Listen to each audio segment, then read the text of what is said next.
Hello dear students, welcome to today's video. Let us see what is there in today's question.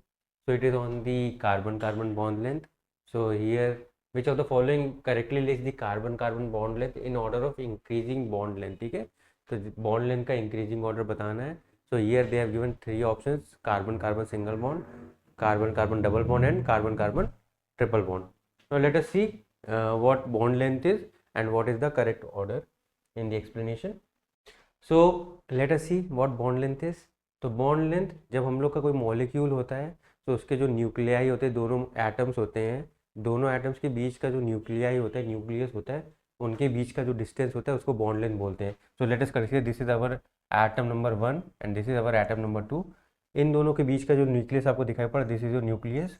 ठीक है, इस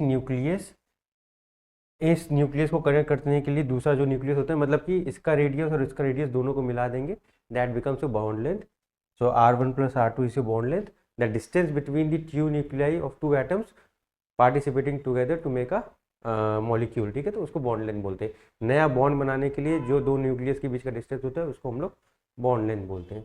अब bond length में हमारे पास जो कार्बन कार्बन का ऑर्डर है, so it goes like this. तो अगर हमारे पास कोई CC बॉन्ड है तो it can be in single bond, double bond या ट्रिपल बॉन्ड. तो सिंगल बॉन्ड वाले जनरली sp3 हाइब्रिडाइज होते हैं, डबल बॉन्ड sp2 और ट्रिपल बॉन्ड्स sp हाइब्रिडाइज होते हैं. तो जो बॉन्ड लेंथ होती है सिंगल की सबसे ज़्यादा होती है, दैट इज़ अराउंड 1.53 एंगस्ट्रॉम. ठीक है, sp2 की 1.33 एंड इसकी 1.18. थोड़ी बहुत बुक्स में, डिफरेंट बुक्स में it can very little, somewhere it can be 1.20 also, but it will be somewhere around 1.18 से 20 के बीच में. So these are the bond length order. तो सबसे ज़्यादा जो बॉन्ड लेंथ होती है वो आपकी सिंगल बॉन्ड्स की होती है. जैसे जैसे मल्टीप्लिसिटी बढ़ती जाती है, मतलब डबल बॉन्ड और ट्रिपल बॉन्ड बढ़ते जाते हैं, वैसे वैसे आपकी बॉन्ड लेंथ कम होती जाती है. तो इस हिसाब से सबसे ज़्यादा बॉन्ड लेंथ सिंगल्स की है, फिर डबल्स, देन ट्रिपल्स. इसी के बीच में आपके पास हमारे पास एक और बॉन्ड आता है, that is bonds on benzene of carbons of benzene. उसको क्या बोलते हैं हम लोग? We call it partial double bond.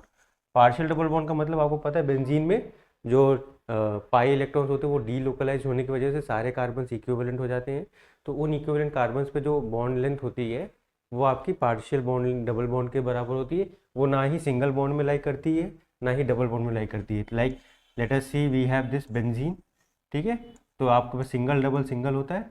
तो ऐसा नहीं कि इन दो कार्बन के बीच में आपको 1.34 मिलेगा, 1.34 मिलेगा, ठीक है, या 33 मिलेगा, और इसके बीच में आपको 1.5 के अप्रॉक्सीमेट मिलेगा. ऐसा नहीं होता है.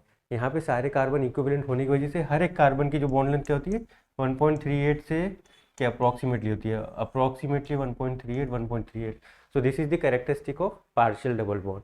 तो ये आपको बेंजीन को भी, बेंजीन के कार्बन को अलग से डिफ्रेंशिएट कर देता है. It is not a double bond, it is not a single bond. इसीलिए बेंजीन की जो प्रॉपर्टीज होती हैं वो ना एल्कीन से मैच करती है, ना वो एल्केन से मैच करती हैं. So coming back to this question, so let us go back to the question and let us C.